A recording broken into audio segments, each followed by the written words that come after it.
basta consistent lagi ka. Kaya og mo stop ka.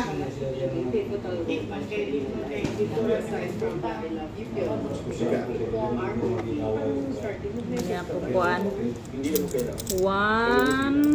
2, 3. Ako sa'yo, baka hindi mo naalala yung sinasabi mo sa akin pag dadating ako sa set. It's either laki ng pangako. 90. 190. Laki na naman ang pangako. 90. Short ako naman exit. Makasexy ka naman.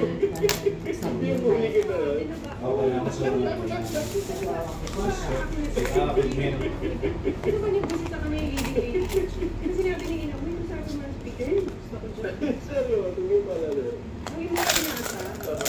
Tapos, towards the middle lang tayo parang nagkaroon serious conversation. Nahalala mo yung kwento ko sa'yo, yung share ako na life story. 50, 60, 70. Career. Yung kwento ko sa'yo. Tapos, sabi mo na tapos parang naiyak. Yes. Yes, Ba't ka naiyak? Marinig ka. Yung story kasi nun is when you're at the top of your career, at the peak of your career, you realize, ay, ito pala yun. empty. Naigiring. Naigiring. Gusto ka giring. Kailan ako sa'yo? I became a Christian at 20. O, paano ka naging Christian? Kasi LA Kumar. Inasama ko ako. Nakikita ko yun. So sabi ko, pag-imaging, sabi ko naman siya. Sabi siya. Ganito.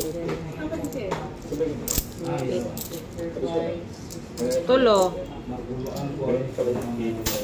sikat ka, may pera ka.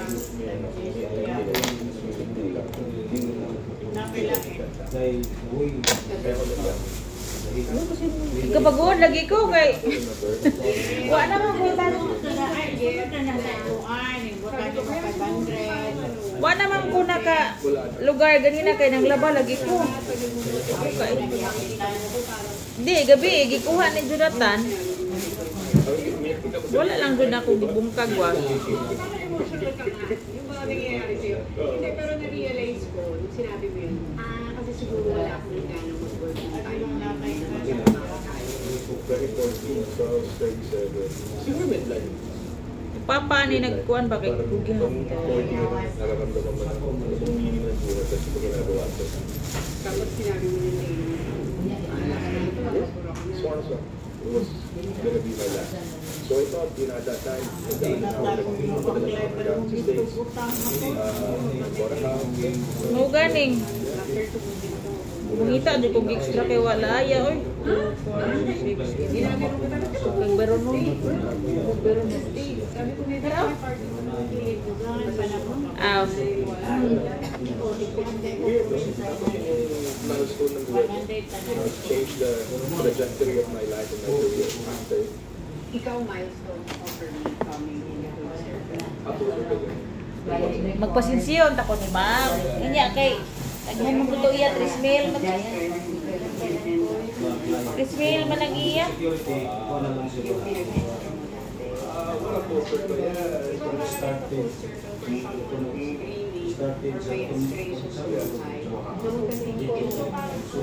Story talaga in life is kung may isang tipong nagsarap for you, walk not the walk, and keep opening doors kasi may isang tipo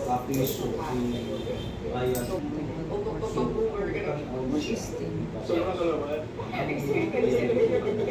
Sige na. Hindi, para sa mga millennials, para sa atin, siya ang oracle of time na yun. Kasi na leader. Ano mo kung kinuha yung mga yun? Jericho na wala pa sila sa atin. 1 2 3 4 Kasi leader. Leader Jericho. Bago ako.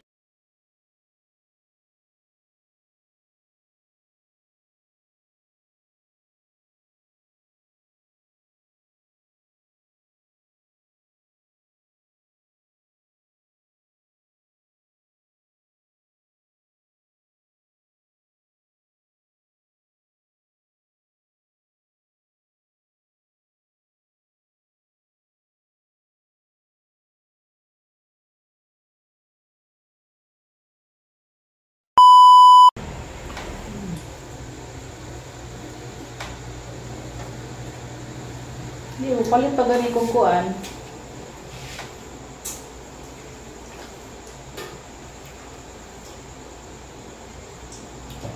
Wala man ganito yung kuan. Customer ka na bang sweldo? Ano yung mga guard ba?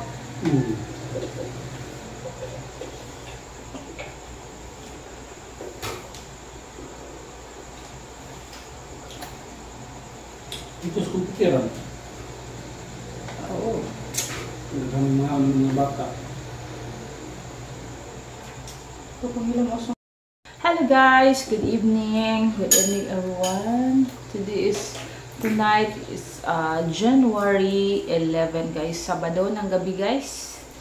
So, musta na kayo guys? Ako ay galing kaming guys, devotional. So, balik akong mag-attend ng devotional guys since 2 years na guys. Hindi ako nakapag ulit ng devotional. Thank you Lord. At ako nagbalik sa devotional kasama ang mga kasama ko sa care group. And share ko lang guys about dun sa sinimula naming business ngayong taon guys. So bali 1 week, mag 1 week bukas guys ang ice cream guys. So far so good guys ang benta guys. So masasabi kong positive ang outcome guys. So nung nag-ano ko guys ng business plan, hindi ko na nadala. So feasible siya guys ang ice candy para sa akin kasi mabibinta siya guys, maubos siya since wala akong mga materials na malalaki, only rice cooker lang ang nilulutuan ko guys. So maliit, kunti lang magagawa ko guys. So hoping soon makaano tayo ng malaking lutuan guys para mas marami ang ating magawa guys. So share ko lang sa inyo guys ang kita namin kasi ako ang magluto kada uwi ko sa trabaho guys paggabi, and then si Papa Jojo ang mag-dispose doon sa tindahan para mabinta guys. So share ko sa inyo ang mga nabili ko guys na guys. Ako ay thankful sa Panginoon guys kasi ako na mag-business ngayon guys, makakatulong sa aming araw-araw guys sa mga pagkain, masasabi kong very much helpful. Hopefully ay magtuloy-tuloy guys. Ito ay binili ko guys ang sa pastillas. May natira pa akong isang garapon doon guys. So naubos yung 200 pieces sa isang box. Baka bukas ako ay makapagluto guys since sana hindi masyadong ang ating aniko bukas kasi mag brown out daw whole day all barangay in Butuan. Oh my god. So ang ating hindi ay mahumok prad, lumambot. So bahala lumambot guys, tayo magawa ngayon. Anong oras na ngayon brad? Magawa tayo try kong guys, gawa ng times 2 ngayon guys. So pag ko guys, kung na-focus ko siya guys, malalaki pala ang binta niya guys. Malalaki pala ang kitain guys pag ma-full ko siya maramihan. Pag ako makagawa ako ng brad, 100 pieces. Okay na times 3. So hindi ako nakabili ng cellophane. So tingnan natin kung maigo ba ang cellophane. And then guys, ito ang nabili ko guys. Ang kinita ko or return of investment bagayon. So ay nabili ko ng ito guys. Nabili ko ng pang microwavable. Ito ay pang ko guys, magbinta tayo ng biko soon pa. Ako nagdandahan akong ng mga pangailangan guys. Meron akong pilit, sugar.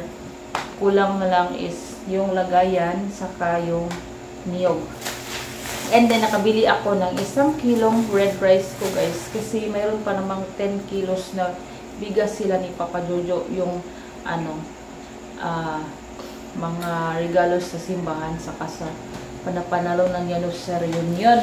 So ito ang sa akin na red rice guys. Matagal naman to siya maubos guys sa akin. Then tayo magawa ngayon ng dalawang ano ng cookies and cream. Subukan ko magawa ng ano guys sa rice cooker times 2 sa formula ko guys kung magkasya ba siya. So ito guys, pumili pala ako ng kungkan saka lemon. Ito ay sa ano na ito guys, income. Sa income ko na siya guys nakuha din itong napkin. Kuha o diba guys, very nakatulong talaga kung may negosyo lang talaga. So now lang ako nakapag ano guys na mag-go sa extra monkey business. Ito guys, sabon. Extra. Pinita ko to sa ice candy lang siya guys. Bali ano lang siya guys, 3 times 3 na ano. Then sa pastillas. Ito ang nilagyan ko ng coins guys. Then sugar. Ito yung sugar. Mga binili ko guys, pang ingredients sa ice candy, sugar. Then bumili tayo ng cornstarch. Cornstarch guys. Pero prefer ko dito sa langihan, badaghan ba? Dagan dito. Magpalit ba? Ang ilang packing. Prefer ko dito. 1 kilong cornstarch. Then, 1 and 1/2 kilo ng white sugar, guys. And then, kabili ako ng kape, guys. Ito ay, ano, kinita ko na. Binili ko ng kape. And then guys, may mga coins pala nga ano, mga itim-itim na so hindi siya matanggap sa store. So atin itong linisin guys, baka ano madala pa. So sunod na lang ito nalagay ang mga binta guys. And then ito guys, nakabili din ako ng asin. Tamang asin, dara din asin. 1/4 asin. Kinita ko na yan guys. Thankful ako guys na ano. Pag ano talaga, magtiyaga, may nilaga. May tiyaga, may nilaga. So, ibap. Ito ang gamit ko guys, ibap. Alaska. Alaska ibap. Evaporada. Ang binili ko guys, ay hopefully makagawa ako ng iba't ibang flavors guys. So, 4 na malaking evaporada, Alaska. Then, 3 cowbell na puti. 3 cowbell. And then, 1 lata ng ubi. 1 lata ng ubi, guys. Yan siya, oh. 1 lata. So, hindi daw na ano masyado nagustuhan ang flavor ng ubi. Pero, no choice tayo kay nakabili naman tayo ng ubi flavor. So, ating lutuin yan, guys, sa susunod na araw. Ang lutuin ko ngayon, guys, ay cookies and cream para bukas may ano tayo. May stock dito sa ref. Kasi may, nag-ano na, guys, may start nang nagbili dito sa bahay, guys. So, bahala na, walang ulam sa ref. Basta kayo may paninda tayo, guys. So, yan lang ang masishare ko sa inyo, guys. So, ngayon, pasensya hindi tayo makapag everyday. So, ako ay magsikap. Baka tayo. So, yan lang guys. Ako ay magluto na. Thank you for watching guys. See you on my next video. Like, share, and subscribe. Comment down below guys. See you on my next vlog. Bye! Guys. Yan.